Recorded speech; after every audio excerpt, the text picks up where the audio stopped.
नमस्ते। आज हमारे साथ वर्ल्ड हिंदू न्यूज़ पे नीतीश गोयल जी हैं, जो डायरेक्टर हैं channel jumbo talks, YouTube channel है। 2020 में दिसंबर में उनका स्टार्ट हुआ था चैनल का। 820 प्रोग्राम्स, 3 ऑनलाइन कॉन्फ्रेंसेस और 200 प्लस स्पीकर्स नीतीश जी के जंबो टॉक्स में पार्टिसिपेट कर चुके हैं। By academics he is an engineer. Doordarshan Akashvani से जुड़े हुए हैं और रेडियो जॉकी से इन्होंने अपना शुरुआत किया।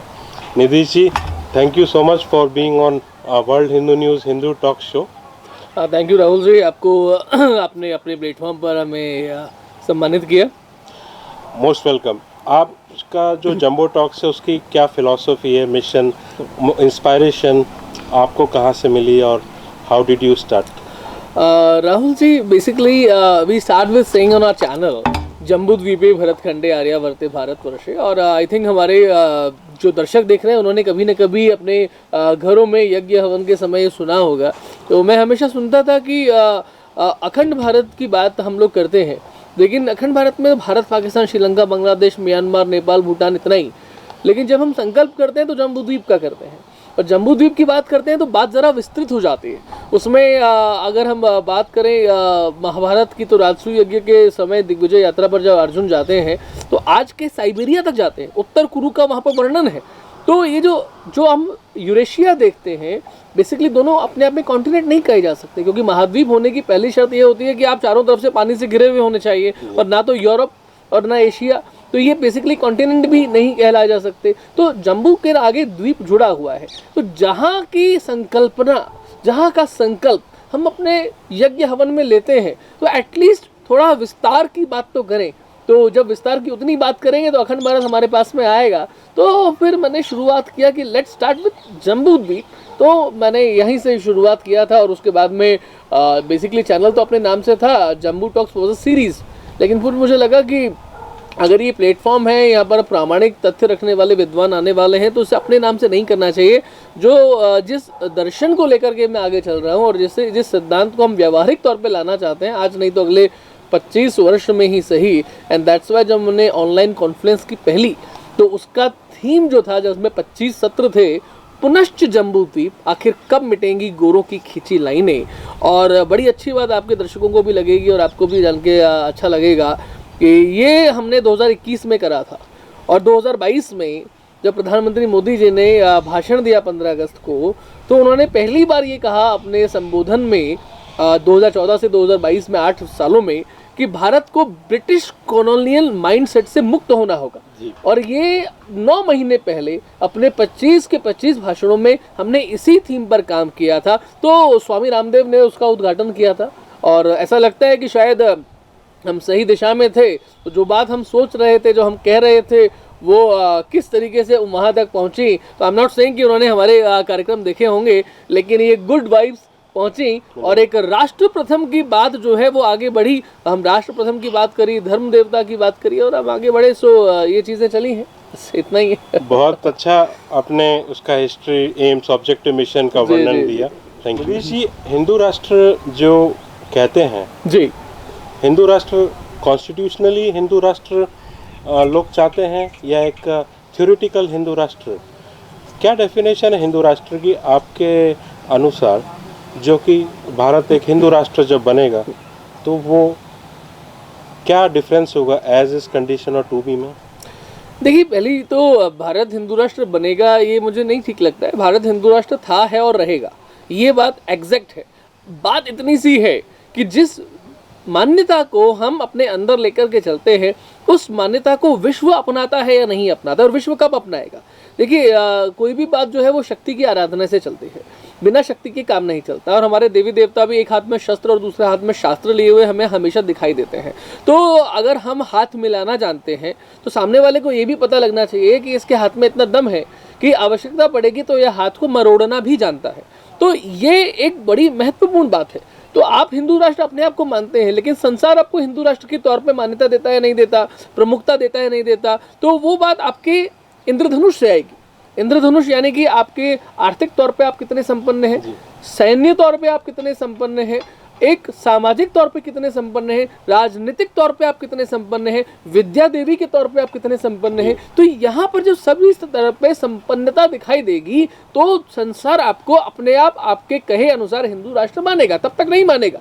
तो हम हिंदू राष्ट्र मानते हैं क्योंकि हमारा धर्म वो कहता है we are living in the condition like कि जहाँ नेशन स्टेट की बात होती है राहुल जी, नेशन स्टेट संविधान ये पश्चिम की परिकल्पना है, हम धर्म की परिकल्पना पर चलने वाले हैं। हम हिंदू राष्ट्र की बात करते हैं तो कई बार हिंदू एक शब्द आता है कि भाई आप ज्योग्राफिकल बाउंड्री से जुड़ा हुआ है क्या, या सनातन जो है वो मूल शब्द है क्या। आप सनातन शब्द अपनाइए, आप हिंदू शब्द अपनाइए, आप धर्म शब्द अपनाइए, लेकिन जब आप भारत से जुड़े हुए हैं तो आप लोगों के कल्याण से जुड़े हुए हैं। आपको अपना कल्याण, जैसे कहा जाता है कि अपने सुख को विस्तृत कर लो, सबको सुखी बनाओ, यही बात तो सर्वे भवन्तु सुखिनः की, विश्व बंधुत्व की, वसुधैव कल्याण वसुधैव कुटुंबकम की, या कृण्वन्तु विश्वमार्यम की, ये सब तरफ से आती है। बात इतनी सी है कि हम अपने आप को इतना सशक्त कर लें कि संसार हमें हिंदू राष्ट्र के तौर पे स्वयं मान्यता दे, लेकिन अपने आप को ये कहना कि हम हिंदू राष्ट्र बनेंगे तो काम नहीं चलेगा। आपको ये कहना पड़ेगा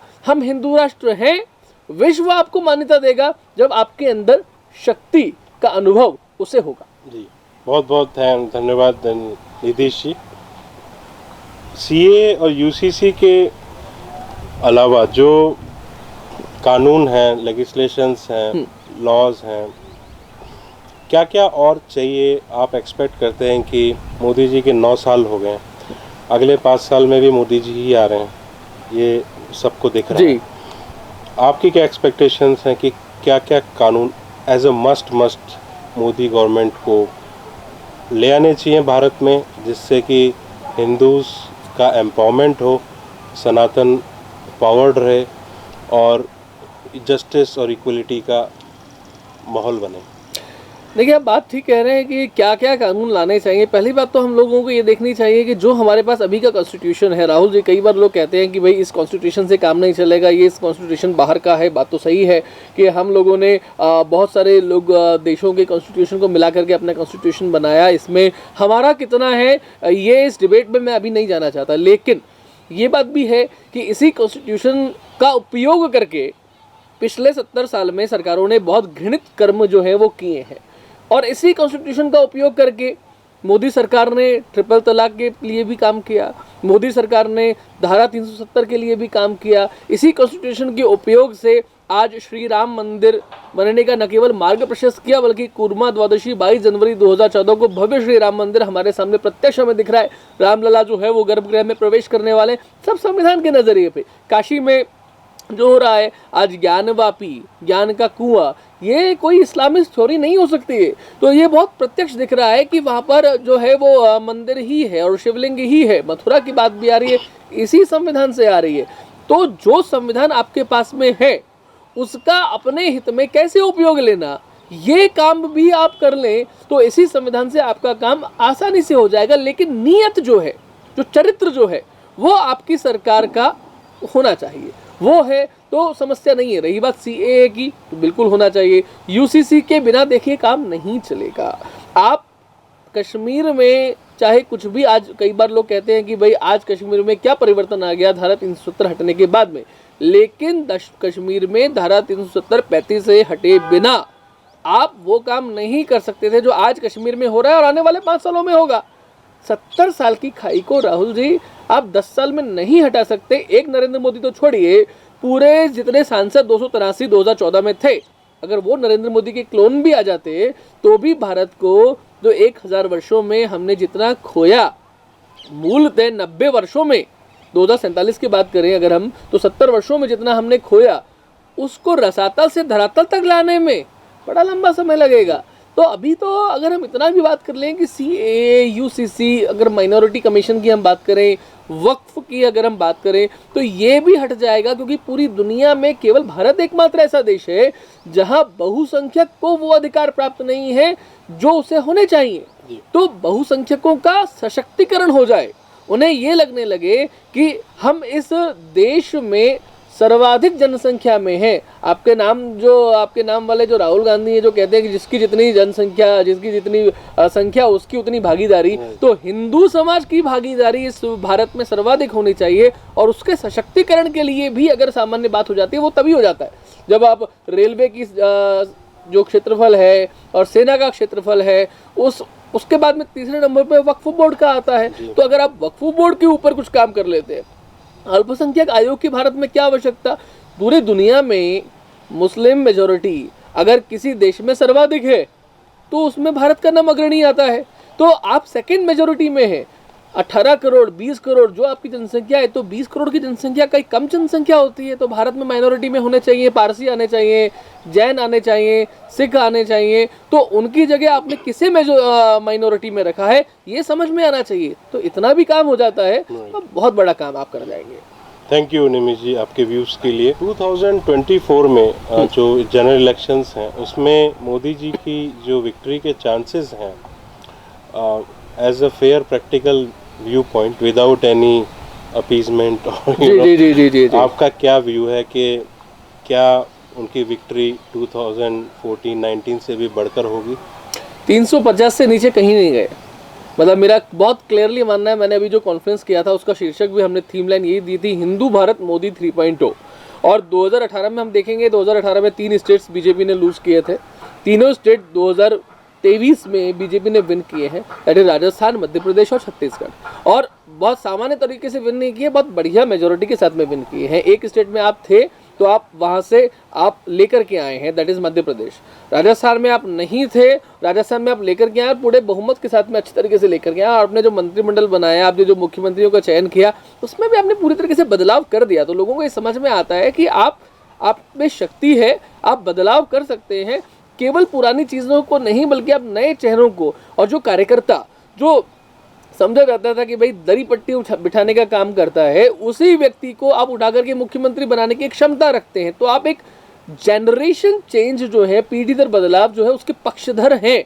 ये बात जो है वो सामान्य नहीं है और ये दूसरी किसी पार्टी में नहीं है। आज अगर आप इंडी गठबंधन भी देखेंगे तो वहाँ पर वो आपस में अब तक तय नहीं कर पाए हैं कि किसे गठबंधन का नेता बनाएंगे, किसे संयोजक बनाएंगे, कौन प्रधानमंत्री पद का उम्मीदवार होगा, बिकॉज आपस में अपनी अपनी महत्वाकांक्षा है। यहाँ पर अपनी महत्वाकांक्षा को हटा करके जो संगठन के लिए सही हो उस व्यक्ति को प्रमुखता देना, ये भाजपा की बड़ी ताकत है।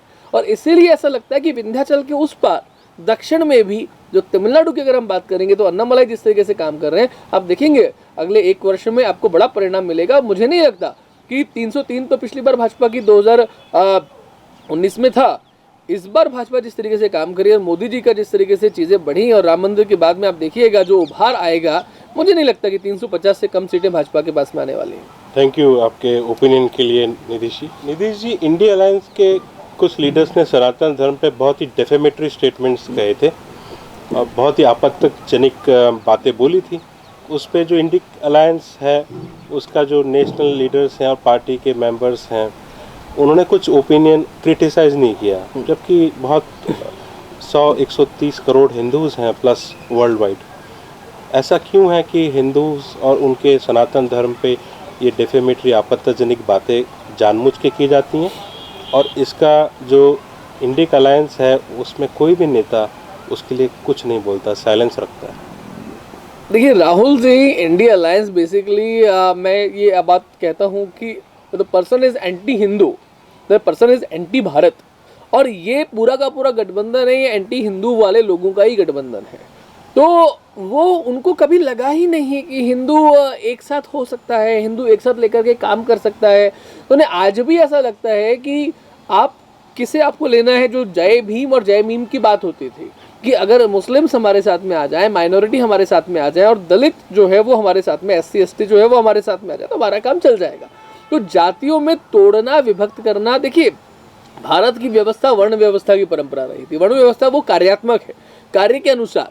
जातिगत व्यवस्था उसके बाद में शुरू हुई और उसको इन्होंने बहुत अच्छे तरीके से अपनाया। उसको उन्होंने तोड़ करके, मतलब कि भारत को जितना तोड़ सकते थे उतना तोड़ने का इन्होंने प्रयास किया। अभी भी उसी में लग रहे थे, लेकिन अभी खेल का स्वरूप बदल गया है और 2014 के बाद में तो खेल पूरी तरीके से बदल गया है, और वो खेल जिस व्यक्ति ने बदला है उसका नाम नरेंद्र दामोदर दास मोदी है।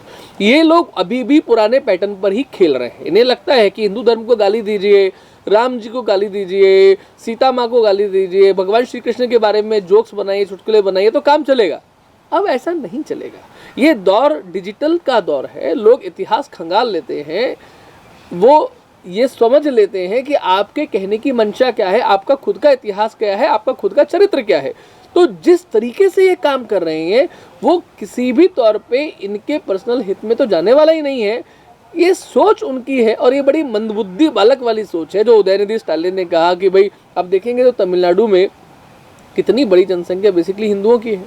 अब उस हिंदुओं की जनसंख्या को इन्होंने केवल और केवल वो पेरियार के तरीके से, जिनका आपने नाम लिया था, तो पेरियारवादी की हिंदी को हमारे ऊपर थोपेंगे, जबकि भाषा को थोपना हमारे यहाँ रहा नहीं कभी।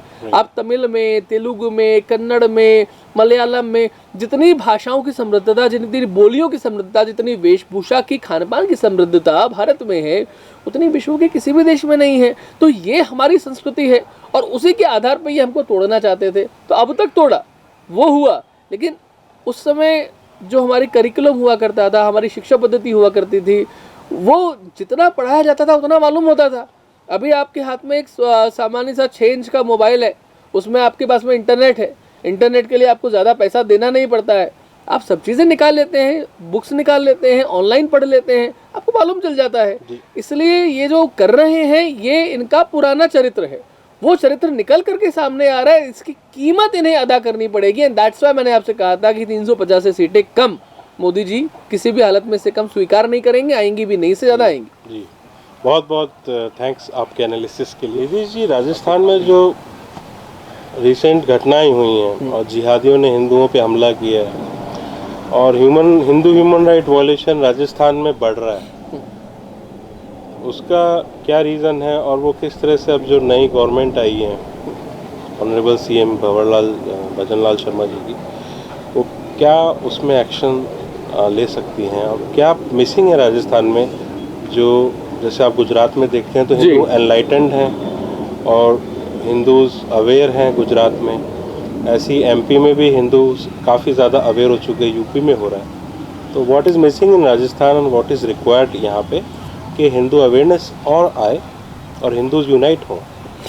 राहुल जी देखिए, प्रेजेंट गवर्नमेंट जो आई है, भजनलाल जी शर्मा जी की पहली बार के विधायक चुने गए और पहली बार में मुख्यमंत्री बने हैं। तो जो मैं आपसे कार्यकर्ता दरीपट्टी वाली बात कर रहा था, तो आप वो वही तरीका है कि किसी को भी उठा करके मुख्यमंत्री बनाया जा सकता है। किसी एक की गद्दी नशी वाली बात यहाँ पर नहीं रही है, भाजपा की बड़ी अच्छी बात। तो बात इतनी सी है कि अब ये सरकार कैसे काम करेगी, तो अभी आए हुए महीना भर भी नहीं हुआ है, तो हम लोग बहुत कमेंट नहीं कर सकते हैं कि कैसे काम करेगी। लोगों की अपेक्षा है कि आपको वो काम करना है, उस तरीके से काम करना है, तुष्टीकरण पे नहीं चलना है, जो मोदी जी का सबका साथ सबका विकास था उस पर चलना है। लेकिन उससे ज़्यादा जो आपका कोर वोट बैंक है, जो आपको मूल रूप से वोट देता है, उसकी अपेक्षा डेफिनेटली ज़्यादा बनती है। आज अगर हिंदू समाज को कोई आपत्ति होती है किसी विषय पर, तो किसके पास जाएगा? वो अखिलेश यादव के पास जाएगा क्या? वो केजरीवाल के पास जाएगा क्या? वो मुलायम के पास जाएगा क्या? वो लालू प्रसाद यादव के पास जाएगा क्या? वो राहुल गांधी के पास जाएगा क्या? नहीं जाएगा। तो किसके पास जाएगा? तो वो मोदी के पास जाएगा, वो आरएसएस के पास जाएगा, वो विश्व हिंदू परिषद के पास जाएगा, बजरंग दल के पास जाएगा, क्योंकि उसे लगता है कि हिंदू हितों का ध्यान रखने वाला ये संगठन है। तो इसलिए इस सरकार से अपेक्षा तो है, अपेक्षा पे कितनी खरी उतरती है समय बताएगा। दूसरी बात जो आपने एनलाइटन की बात बोली, देखिए राजस्थान में हिंदू हमेशा से एनलाइटन ही रहा है। अगर ऐसा नहीं होता तो औरंगजेब जो है वो राजस्थान पे उसने कभी रुख नहीं किया। क्यों नहीं किया? बिकॉज उसको पता था कि मेरे पुरखे जो है वो अकबर की अगर हम बात करें, हम बाबर की बात करें, वो राजस्थान में ही उलझ करके रह गए थे, वो इस तरह से आगे नहीं बढ़ पाए। तो अगर राजस्थान की रुख करूंगा तो यहाँ पर भी मैं भी उलझ के रखूंगा, क्योंकि यहाँ का जो राणा है, यहाँ की मिट्टी जो है वो बलिदानी है। यहाँ की बड़ी बलिदानी परंपरा थी, मतलब ऐसी बलिदानी परंपरा की जब हम गीत सुनते हैं कि हाड़ी राली लो बलिदान थारो प्यारो राजस्थान, कि एक नारी जो है कि उसको लगता है कि मेरा पति जो है, जो कि शादी हुई है और अगले दिन उसे युद्ध पर जाना है, तो वो घबरा रहा है क्योंकि एक दिन पहले शादी हुई है, तो अपना मस्तक काट करके और चुंडावत मांगी सेनानी सरकाट दे दियो क्षत्राणी। तो ऐसी परंपरा वाला राजस्थान अनअवेयर हो या एनलाइटमेंट नहीं हो उसके अंदर, ये हो नहीं सकता। एमपी की बात करें, राजस्थान छत्रसाल की बात करें, उत्तर प्रदेश की बात करते हैं तो काशी वहाँ पर आता है, प्रयागराज वहाँ पर आता है, मथुरा वहाँ पर आती है, श्री कृष्ण श्री राम की धरती वहाँ पर आती है। तो राजस्थान की धरती में कोई कमी नहीं है। इतना ज़रूर आता है कि आप ये भी समझना पड़ेगा कि आप मध्य प्रदेश देखिए, आप उत्तर प्रदेश देखिए और राजस्थान देखिए। राजस्थान का कौन सा ऐसा ज़िला है जिसमें आपको बाद ऐसा नज़र आता है कि वो फलानाबाद हो या गाज़ियाबाद हो या फरीदाबाद हो, ऐसा राजस्थान में कोई ज़िला ही नहीं है। क्यों? क्योंकि राजस्थान में हिंदुओं का एक शासन हमेशा से रहा है। आप रणथंभौर देखेंगे, आप सवाई माधोपुर देखेंगे, आप जयपुर देखेंगे, आप उदयपुर देखेंगे, जोधपुर देखेंगे, आप जैसलमेर देखेंगे, आप सिरोही देखेंगे, तो ये बहुत अंतर है। एंड दैट्स वाई राजस्थान को आप उत्तर प्रदेश या मध्य प्रदेश से तुलना नहीं करके देख सकते। लेकिन इतना ज़रूर है कि जो समय के साथ में विकृतियाँ आती हैं, जो मद्यपान बढ़ता है, मांस मच्छी बढ़ती है, तो लोग अपने इतिहास को थोड़ा भूलने लगते हैं। उसके कारण से जो परेशानियाँ आती है उसको आपको बदलना पड़ेगा। And that's why Haldi Ghati के युद्ध में कौन जीता, कौन हरा, तो लोगों को हल्दी घाटी याद है तो देवेर याद है कि नहीं याद है, पृथ्वीराज चौहान कितना याद है उनको, पृथ्वीराज रासो के बारे में कितना पढ़ा है। अपने इतिहास से जो विमुख हो गया पाठक है, जो विद्यार्थी है, उसे एक बार अपने इतिहास का, अपने शौर्य का, अपने त्याग और बलिदान का ज्ञान करा दीजिए, उसको बोध करा दीजिए। उसके बाद में आप देखेंगे कि जो समस्याएं सामने आई थी उस समस्याएं धीरे धीरे करके ऑटोमेटिकली चली जाएंगी, क्योंकि वो आपके जीन्स में है। आप अपने जीन्स से उसे हटा नहीं सकते हैं, वो शौर्य तो आपके जीन्स में है। तो कोई आप पर सीधा सीधा आक्रमण कर दे, समस्याएं हैं, उस पर राजनीतिक रूप से भी उस पर काम किया जाएगा, सामाजिक रूप से भी उस पर काम किया जाएगा, काम हो भी रहा है और हम अपेक्षा करते हैं कि सरकार जो आई है उस पर काम करेगी। Thank you Nirish ji, very helpful. जो आप देख रहे हैं कि यूएस कनाडा में आजकल प्रो खालिस्तानी मूवमेंट काफ़ी एक्टिव हो गया है, जबकि आप देखते हैं कि कॉन्सुलेट्स और इंडियन गवर्नमेंट ऑफिसेस के बाहर 50, 60, 200 लोग इकट्ठा हो जाते हैं और एक हाईजैक कर लेते हैं पूरी बाहर की जो कॉन्सुलेट है इंडिया की, और कई बार कॉन्सुलर ऑफिसर को घेर लेते हैं। जबकि इन कंट्रीज़ में हिंदूज़ की जो पॉपुलेशन है वो भी काफ़ी ज़्यादा है, तो मतलब may B I can say कि 20-30 टाइम्स ज़्यादा है, वॉटेवर। बट क्या आपको लगता है कि जो कनाडा और यूएसए में हिंदूज़ हैं या वहाँ की जो इंडियन ओरिजिन पॉपुलेशन है वो खालिस्तानी जो बहुत लिमिटेड है, नंबर्ड हैं, उनके सामने they are not able to protect and come up as a counter force, ताकि इंडियन इंस्टीट्यूशंस जो हैं उनको सेफगार्ड रहें और जो फॉरेन लैंड में है वो pro India forces, anti India forces को न्यूट्रलाइज कर सके। तो ये गैप क्यों है, क्या ओपिनियन है आपकी इस पर? राहुल जी देखिए, एक बात को हमें समझना पड़ेगा। एक उक्ति आती थी कि अब वो समय नहीं है कि हम देश के लिए बलिदान हो जाए, अब मरने के लिए हम नहीं बने हैं, हम जीने के लिए बने और जीवंतता के साथ में जीने के लिए बने हैं। तो अब वो समय है कि आप देश के लिए जिए, लंबा जिए, क्वालिटेटिव भी जिए और क्वांटिटेटिव भी जिए। समस्या की बात ये थी कि 2014 से पहले दुनिया में कहीं भी हिंदू रहता था तो उसे लगता था कि वो अपने हित की बात किसे करेगा। आपको ध्यान हो, आपने यूएस की बात की, जब अमेरिका के राष्ट्रपति बिल क्लिंटन थे तो उन्होंने एक बार कहा था कि भारत के प्रधानमंत्री की तो मैं कांख में चुटकियां भर देता हूँ। वो देवेगौड़ा जी की बात कर रहे थे। क्या आज नरेंद्र मोदी जी के लिए ऐसा कहने की हिम्मत या सोचने की भी हिम्मत विश्व के किसी भी नेता में है तो ये कह सके कि नरेंद्र मोदी का एक बाल भी मैंने खींचा था? मैन जो है ना सीधा सीधा कहता है कि मैं और बराक, ये हिम्मत और ये व्यवहार लोगों को, देशों को अपनी शर्तों पे आगे बढ़ने के लिए कि एस जयशंकर एंटनी ब्लिंकन के साथ में बैठकर के ऑस्ट्रेलिया में ये कहते हैं कि मैं राष्ट्रप्रथम पे आगे बढ़ूंगा, आपने क्या क्या काम किया था ये बात दुनिया जानती है और आप क्या क्या काम कर रहे हैं ये भी दुनिया जानती है। बगल बगल में बैठे हैं, अमेरिका के रक्षा मंत्री के बारे में बात हो रही है, तो ये गाल पे तमाचा जैसा होता है। भारत के विदेश मंत्री में ये ताकत कहाँ से आती है? ये ताकत जब पहले नहीं थी तो आप और मैं ही नहीं जानते थे, जो अमेरिका में और कनाडा में व्यक्ति हिंदू बैठा हुआ है वो भी ये जानता था कि अगर उसको समस्या आएगी तो यूएस एम्बेसी कितनी पावरफुल है, कैनेडियन एम्बेसी कितनी पावरफुल है, और वहीं पर पाकिस्तान एम्बेसी कितनी पावरफुल है। ये बदलाव बाद में आया है। आपको ये समझना पड़ेगा कि आप सामाजिक रूप से काम करना चाहते हैं तो आप काम करिए, लेकिन परिवर्तन आप तब ला सकते हैं जब राजनीतिक ताकत शक्ति आपके पास में है।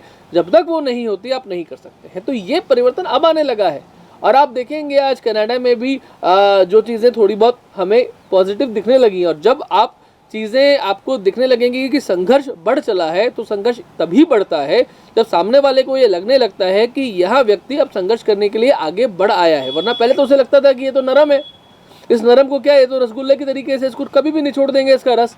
अब आपको पता है कि आप उसका रस नहीं निचोड़ सकते हैं, उसने भी अपना जो मुक्का है वो तैयार कर लिया है। तो ये परिवर्तन आया है। थैंक यू निमिष जी आपके एनालिसिस के लिए। नीतीश जी, जम्मू कश्मीर में आप देख रहे हैं कि काफ़ी जो 370 हटा, उसके बाद अब थोड़ा रिसेंटली वापस एक्टिव हो गए हैं जिहादीज जी, और आर्मी ऑफिसर्स को और अटैक कर रहे हैं। अब बात यह है कि पाकिस्तान की तो जो इकोनॉमिक कंडीशन है बहुत बुरी है, ख़राब है।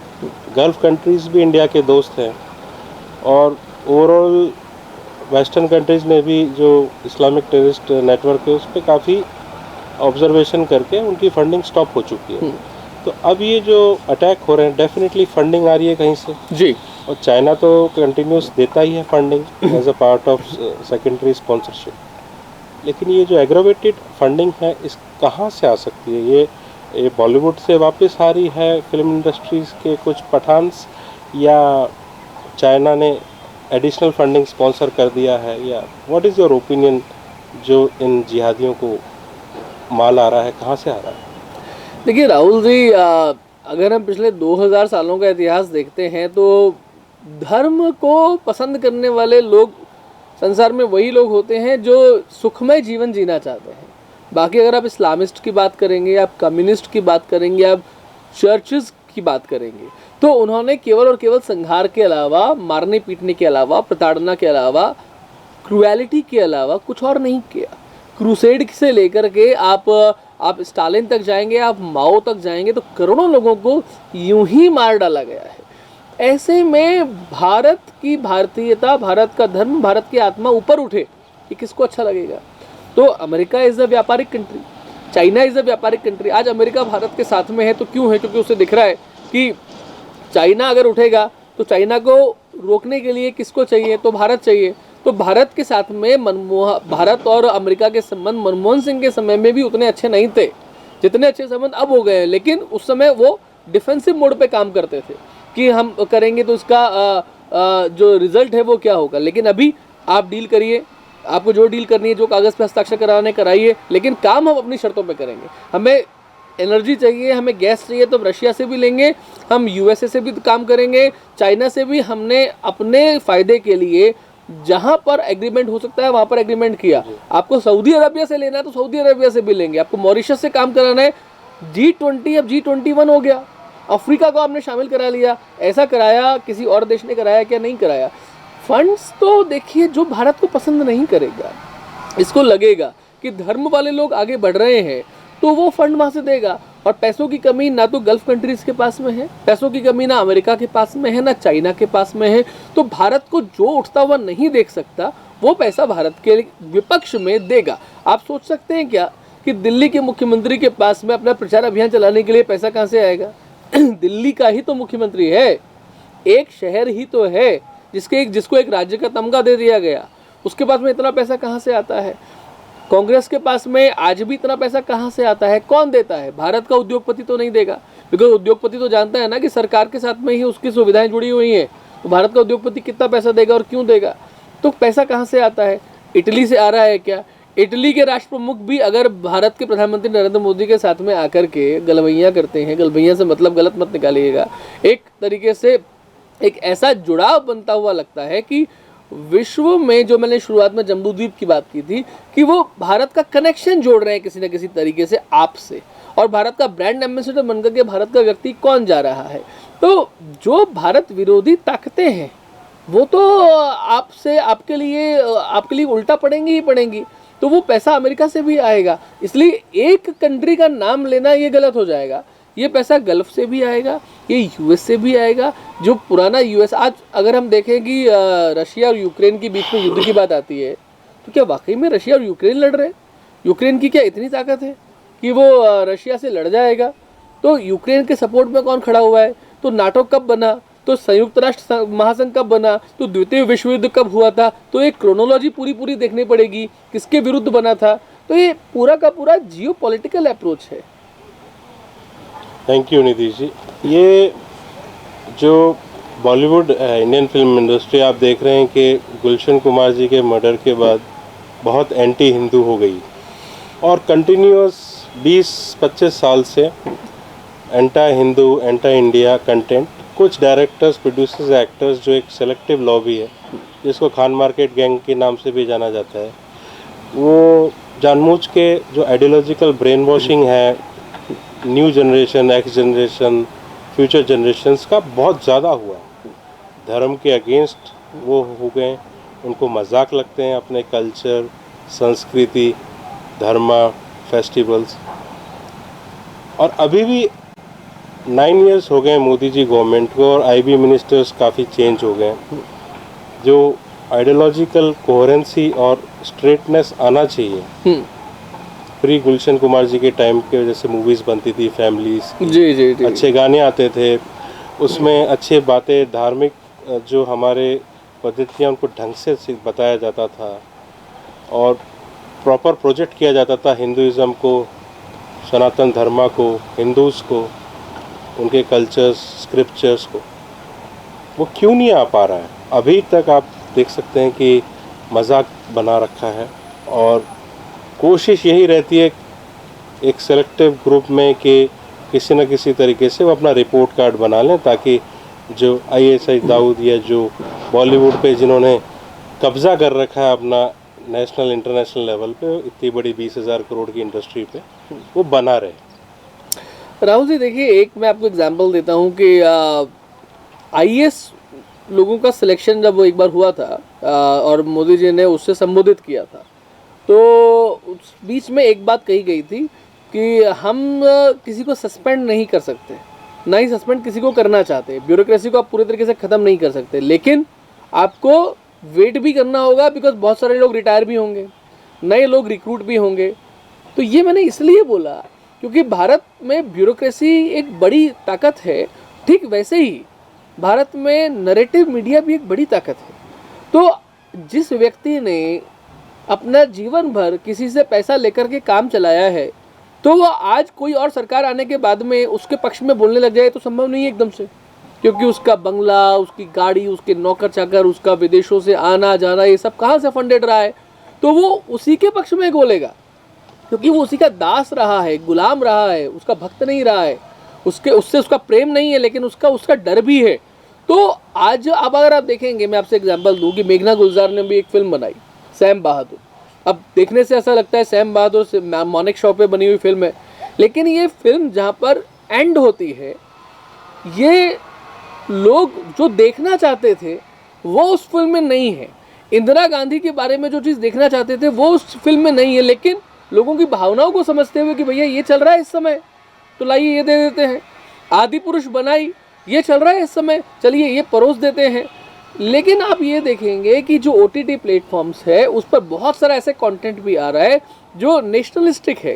तो जो नया बंदा आ रहा है जिसको वहाँ से पैसा नहीं मिला, तो वो क्या बना रहा है ये भी हमको देखना पड़ेगा। आज जय जय शंभू, हर हर शंभू, ये भी एकदम से पॉपुलर हो जाता है, नए बच्चों की ज़बान पे आ जाता है। तो ये पीढ़ीगत पीढ़ी बदलाव है। तो जिन्होंने वो पैसा से, नेपोटिज्म से जो काम चलाया है, आपने जो खान मार्केट लॉबी की बात की, जवान की बात करें, पठान की बात करें या डोंकी की बात करें, उसी टाइम जॉनर में गदर 2 भी सुपर हिट हो जाती है।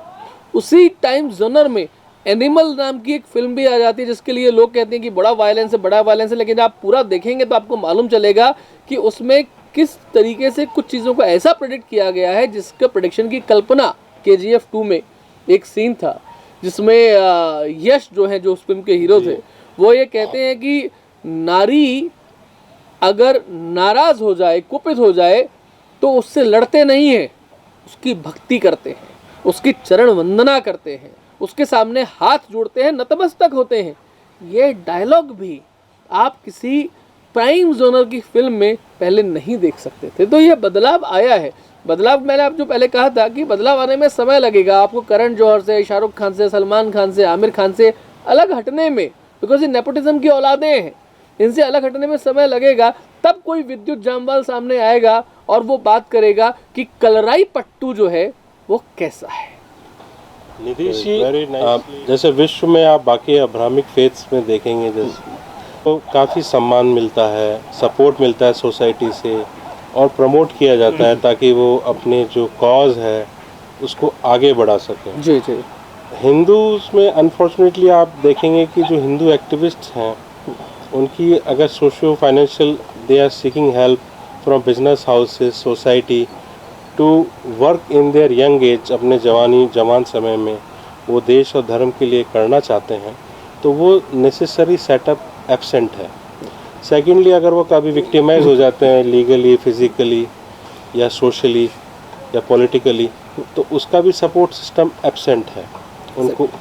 ऐसा क्यों है कि बाकी फेथ्स में उनके एक्टिविस्ट और उनके जो फंक्शनरीज होते हैं उनको एक सपोर्टिव सिस्टम, प्रोटेक्शन मिलता है, और हिंदूज एक्टिविस्ट की जो सिचुएशन है वो इम्प्रूव नहीं होती और समाज एक उनको एक ऑप्शनल वे में देखता है, not taken for granted approach. Rahul ji, ये एक बड़ी एक दुखती हुई हमारी रग है, एक विडंबना है कि हम लोग इस चीज़ को समझ नहीं पा रहे हैं, क्योंकि दुनिया जो है वो बौद्धिक लोगों से ही चलती है। अगर आप देखेंगे कि अलकायदा की बात करें, ISIS की बात करें, जो टॉप पर बैठा हुआ लीडर है वो जाके बंदूक नहीं चला रहा है। वो उसको हो सकता है बंदूक चलाने का ज्ञान हो या नहीं हो, लेकिन वो यहाँ भर रहा है, लोगों के दिमागों में चीज़ें भर रहा है। और आपके दिमाग में सही चीज़ भराई जा रही है तो आप सही व्यक्ति बनेंगे, गलत चीज़ भराई गई है तो आप गलत चीज़ बनेंगे। अब हम कह सकते हैं कि वो गलत चीज़ है, लेकिन सामने वाले के लिए तो वो सही चीज़ है।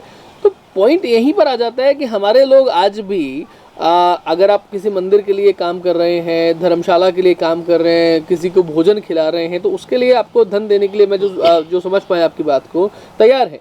लेकिन नैरेटिव के लिए आप काम कर रहे हैं तो उनको लगेगा ये तो कोई बहुत महत्वपूर्ण बात नहीं है।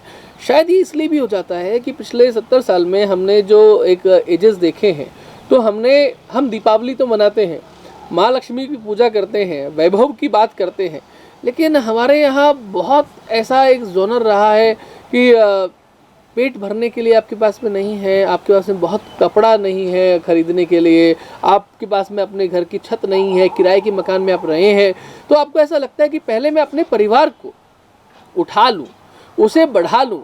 तो वो व्यक्ति उसी में ही लगा हुआ है कि सुबह उठता है, चाय पीता है, अखबार पढ़ता है, अल्पाहार करता है, नौकरी पे जाता है, अपना काम धंधा करता है, लौट के आता है, थोड़ा मनोरंजन के लिए टीवी देख लेता है, थोड़ा समाचार देख करके सो जाता है। उसे फिक्र है तो अपने संतान की 2, 3, 4 जो उसके बच्चे हैं कि वो सही तरीके से एजुकेशन पालें, उन्हें सही कुछ मिल जाए, कभी कभार उन्हें ठीक जगह पे घुमा लें। आज तो लोग बाग 3rd AC में थोड़ा चलिए ट्रैवल कर रहे हैं, कुछ लोग जो है वो हवाई जहाज की भी शक्ल देख रहे हैं, वरना ये भी लोगों का स्वप्न हुआ करता था। तो बेसिकली उनकी उतनी बड़ी गलती नहीं है, लेकिन अभी भी ये चीज़ जितना हमारे पास में समृद्धि बढ़ी है भारत की, तो जो भारत के लोग बाहर बैठे हुए हैं, विदेशों में बैठे हुए, जिन्हें डॉलर्स में जिन्होंने कमाया है, उन्हें थोड़ा सा अपने लोगों पर विश्वास करना पड़ेगा। आपके चैनल के माध्यम से मैं उनसे ये अपील भी करना चाहूँगा कि अपने लोगों पर विश्वास कीजिए। अगर आप बार बार किसी से ये पूछेंगे कि जम्बू टॉक्स जो है वो क्या काम कर रहा है, आपने 1 साल में क्या रिपोर्ट किया, आप व्यक्ति पर विश्वास कीजिए, उसकी नीयत पर, उसके चरित्र पर विश्वास कीजिए, राहुल जी पर विश्वास कीजिए कि ये जो काम कर रहे हैं आगे बढ़ेंगे। तो एक जो नया चेहरा आया है जिसकी 30 वर्ष की, 35 वर्ष की, 40 वर्ष की आयु है, तो वो अगर यही सोचता रहेगा कि मुझे अपने घर के लिए कहाँ से मुझे कमाना है, तो वो इंडिपेंडेंटली उतना काम नहीं कर पाएगा। लेकिन अगर आप उसका चिंता करेंगे, उसका ध्यान रखेंगे और उस पर विश्वास करके काम करेंगे, उसके मेंटोर बनेंगे कि मुझे वर्ल्ड हिंदू न्यूज़ पर काम करना है, मुझे इसके लिए इसका मेंटोर बनना है, गाइड बनना है, और मुझे इनकी क्या चिंता होनी चाहिए मुझे सोच करके करना है। जम्बू टॉक्स के लिए क्या चिंता होनी चाहिए, कैमरा कितने का आएगा, माइक कितने का आएगा, घर चलाने के लिए कहाँ से आएगा, ये सब चिंता मुझे करनी है। तो एक व्यक्ति के लिए अगर 3 व्यक्ति खड़े हो जाते हैं, और खड़े हो सकते हैं, इतना है, लेकिन अभी खड़े नहीं हो रहे क्योंकि नैरेटिव की लड़ाई में हम अभी भी उतना आगे बढ़े नहीं हैं। कम्युनिस्ट जितना आगे आज भी हैं, हमें उनसे लड़ने के लिए हमारा इकोसिस्टम शायद उतना प्रभावी नहीं बना है। तो मैं आशा करता हूँ कि हो तो रहा है इस पर काम, लेकिन उतना तीव्रता से नहीं हो रहा है जितना होने की आवश्यकता है। तो हमारे लोगों को समझना पड़ेगा कि आपका धन आप नीयत पर देखिए, चरित्र पर देखिए, व्यक्ति का चेहरा देखिए। हो सकता है कभी आपको धोखा मिल गया हो, आपकी ना भाई आपने दिया और वो गलत जगह पे काम आ गया, बट एक व्यक्ति के जैसा हर व्यक्ति हो ये आवश्यक नहीं है। तो थोड़ा सा इस सोच को लेकर के आगे बढ़ेंगे तो ये पर्सन टू पर्सन वेरी करेगा, लेकिन करना चाहिए।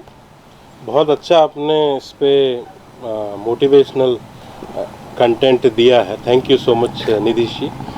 मोदी जी के जो 9 साल के कार्यकाल है उसमें आप जो हिंदू का सोशल, पॉलिटिकल और इकोनॉमिक ग्रोथ हुआ है नेशनली, इंटरनेशनली, क्या आप उसका मतलब रेटिंग देते हैं? देखिए, रेटिंग तो खैर मैं देने वाला कौन होता हूँ कि कितना हुआ है, लेकिन हाँ मैं इतना ज़रूर मानता हूँ कि हमारे मन में एक पॉजिटिविटी आई है कि आज हम कह सकते हैं कि गर्व से कहो हम हिंदू हैं।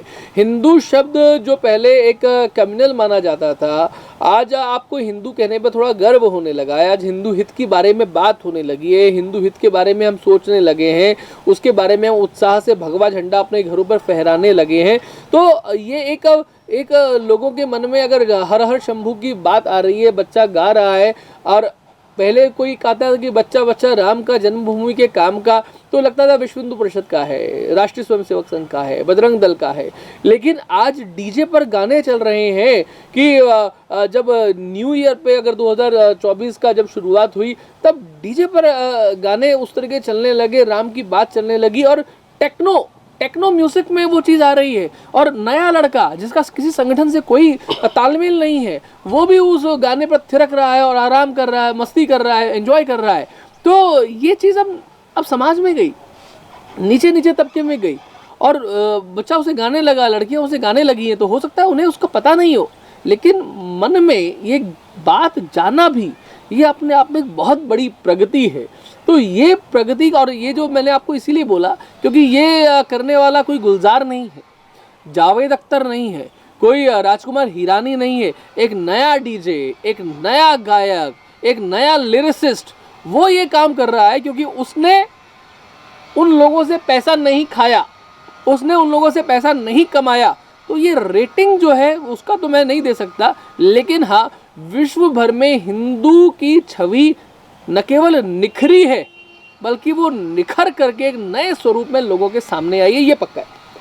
तो आप कह रहे हैं कि हिंदू एनलाइटमेंट और हिंदू जिसको कहते हैं कि रेनेसां जो होता है वो आ रहा है, वो आ रहा है, वो दिखने लगा है और अच्छे तरीके से दिखने लगा है। और जो अमृत काल की जो बात हो रही है, तो मुझे लगता है कि अगले 25 वर्षों में वाकई में भारत से बेहतर विश्व में कोई दूसरा आपको देश नहीं दिखाई देगा, ये आप पक्का मान के चलिए। और भारतीय ट्रेन में जब आप यात्रा करते हैं तो भी आपको ये समझ में आता है कि आज आप 10 वर्ष पहले की भारतीय ट्रेन देख लीजिए और आज की भारतीय ट्रेन देख लीजिए, इंफ्रास्ट्रक्चर देख लीजिए, सड़कें देख लीजिए, इसरो और नासा में तुलना देख लीजिए, चंद्रयान देख लीजिए, मंगलयान देख लीजिए। भारत की प्रगति कौन सा ऐसा सेक्टर है, बहुत सारे सेक्टर है जहाँ नहीं हुई है, लेकिन आगे देखेंगे। मैंने कहा कि 10 साल में सारा काम की आप उम्मीद नहीं कर सकते, लेकिन अगले 25 वर्षों की अगर आप देखें तो विजन 2047 बहुत बड़ा है और उस पर काम होना है और काम हो रहा है। धन्यवाद नितीश जी। हिंदूज जो हैं ऑनलाइन तो काफ़ी एक्टिव रहते हैं, ट्विटर, फेसबुक पे बहुत इंटेलेक्चुअल से आर्टिकल्स लिखते हैं। जब ज़मीनी तौर पे दंगे होते हैं, फसाद या उन पे जिहादी अटैक करते हैं, तो जो कैजुअलिटीज़ आप देखते हैं राइट्स में वो लगभग बराबर होती है या हिंदूज़ की ज़्यादा होती है।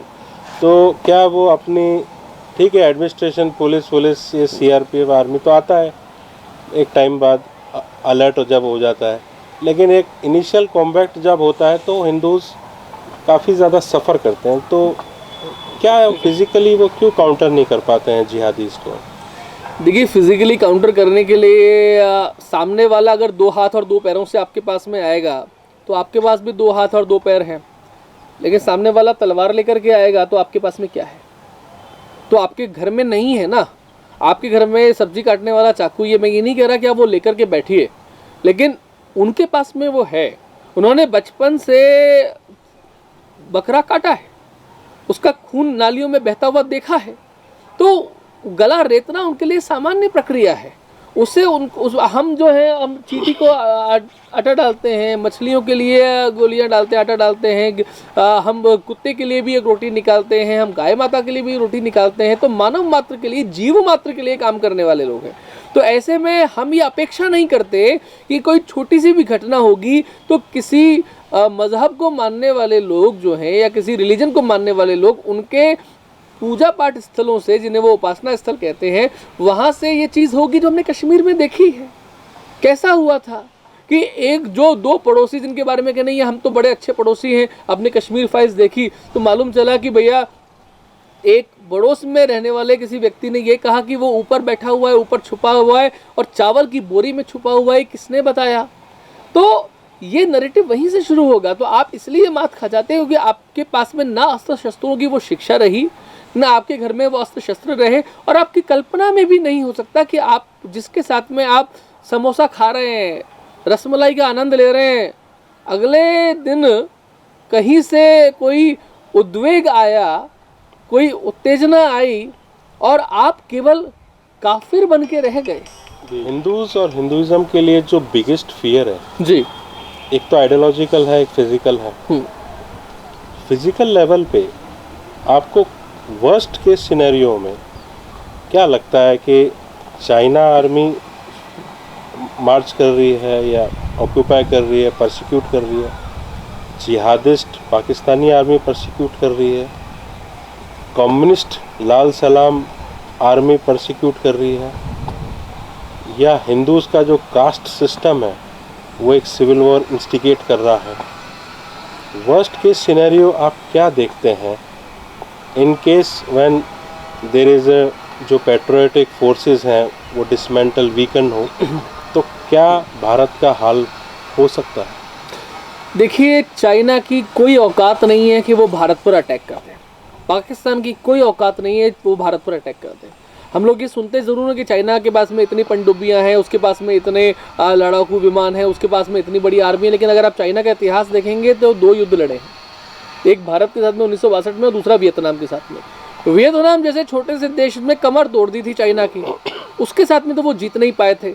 भारत के साथ में वो जीते नहीं, भारत हारा था। भारत अपने राष्ट्राध्यक्षों की गलतियों के कारण से हारा था। तो that was not the victory of China. Bharat का इतिहास तो युद्ध का इतिहास रहा, इसलिए भारत को बाहरी देश, और आज की स्थिति में भारत जो है वो, अगर आप किसी भी तौर पे देखें सामरिक दृष्टिकोण से, अभी खबर समाचार आया था राहुल जी कि भारत ने मिडिल ईस्ट में जो है ना 5 युद्धवाहक विमान तैनात कर दिए। कि आप रेड सी की बात करें, आप मेडिटेरियन सी की बात करें, कहीं पर भी भारत की सुरक्षा से समझौता नहीं किया जा रहा है। इसलिए विश्व का दूसरा कोई देश भारत पर आक्रमण कर दे, इसकी तो गुंजाइश ही नहीं है। सिविल वॉर की जो बात आपने कही, अंदर की, जो CDS बिपिन रावत भी कहते थे कि भारत 2.5 वॉर लड़ रहा है, एक चाइना से और एक पाकिस्तान से। तो उसके लिए तो हमारी जो आर्मी है वो उन्हें न्यूट्रलाइज करने के लिए आराम से वो कमर कस के बैठी है, कहीं पर भी कोई समस्या नहीं है, वो देख लेगी, संभाल लेगी।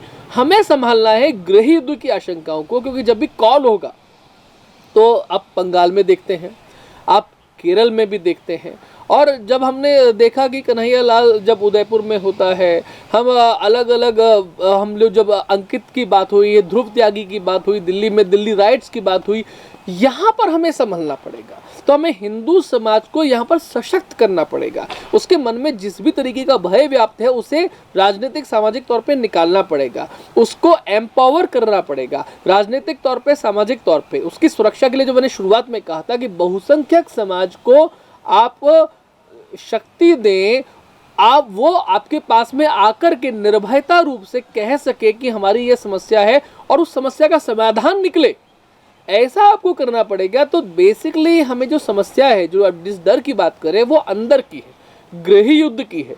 तो उसके लिए हमें काम करना चाहिए। वही हमारे लिए बड़ा एक प्रश्नवाचक चिन्ह है, जिसका उत्तर पूरे तरीके से अभी निकला नहीं है। निकलेगा ज़रूर, ये पक्का है, क्योंकि भारत में पिछले 10 वर्षों में उतना बड़ा प्रॉब्लम नहीं हुआ है जितना बड़ा उससे पहले हुआ करता था, लेकिन प्रॉब्लम तो है।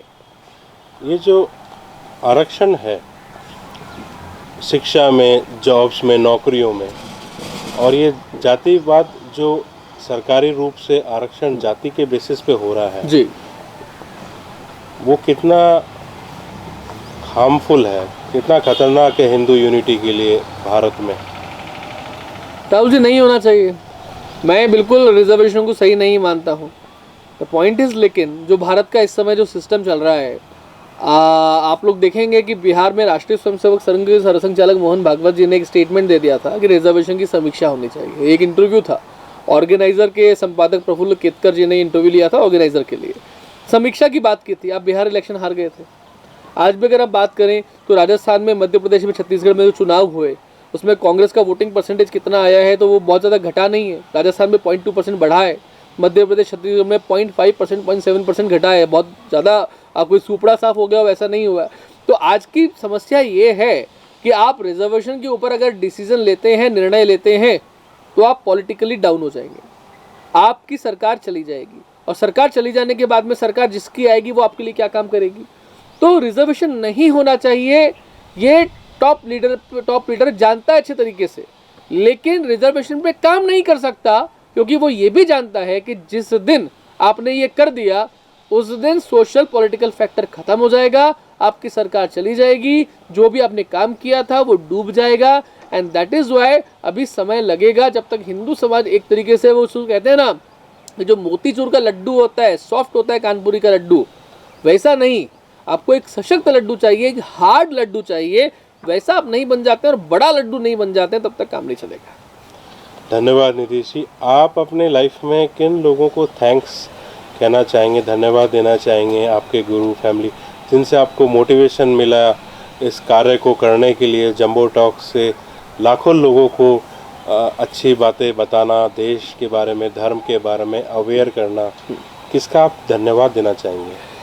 देखिए, सबसे बड़ा धन्यवाद मैं अपने माता पिता का ही देना चाहूँगा, बिकॉज उन्होंने ये चीज़ सोची कि ना आफ्टर इंजीनियरिंग भी आपका कैंपस प्लेसमेंट हो जाता है, तो नहीं, आप पैकेजेस में मत जाओ, आपको खुली छूट देते हैं कि आप जो काम करना चाहते हैं वो काम करिए।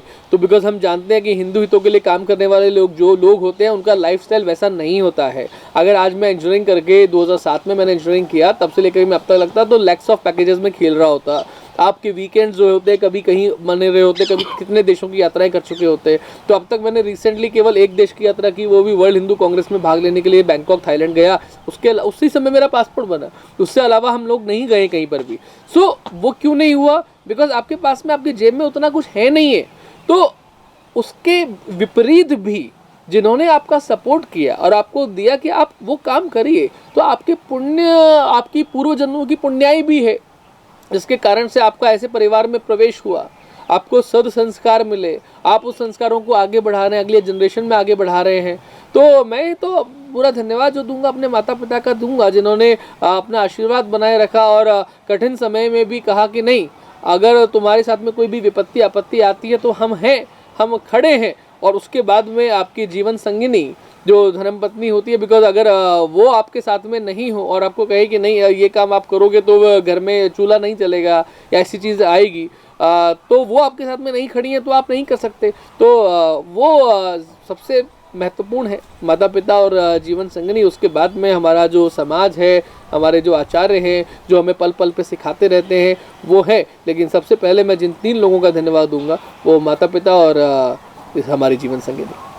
बहुत बहुत धन्यवाद नीतीश जी, आप वर्ल्ड हिंदू न्यूज़ के हिंदू टॉक शो पे आए। हम पूरी आशा करते हैं कि आपके शो को जो भी देखेगा प्रभावित होगा आपके अच्छे विचारों से और आपके कार्यों से, और जिस संभवतः जो भी वो कर सकता है वो करे, ये ईश्वर से प्रार्थना है। और बहुत अच्छा आपका रहा, बहुत बहुत धन्यवाद राहुल जी। मैं तो सभी दर्शकों से जो इस कार्यक्रम को देख रहे हैं कि हम आपको प्रभावित करने के लिए नहीं आए, बल्कि अपना व्यूज़ एक्सप्रेस किए हैं। आप उस व्यक्त को और आगे व्यक्त करें, अव्यक्त को व्यक्त बनाने की हमारी संस्कृति रही है, उस पर आगे बढ़ें। और जो भी आपको लगता है हिंदू हित पर काम कर रहे हैं, उस पर जिस भी तरीके से आप समर्थन कर सकते हैं, सहयोग कर सकते हैं, उन्हें शाबाशी दे सकते हैं, उन्हें उनका उत्साह बढ़ा सकते हैं, तन से, मन से, धन से, जैसा भी कर सकते हैं, क्योंकि आपकी आवश्यकता है और आपकी आवश्यकता से ही हम आगे बढ़ सकते हैं। इतना ही। जय श्री राम। जय श्री राम।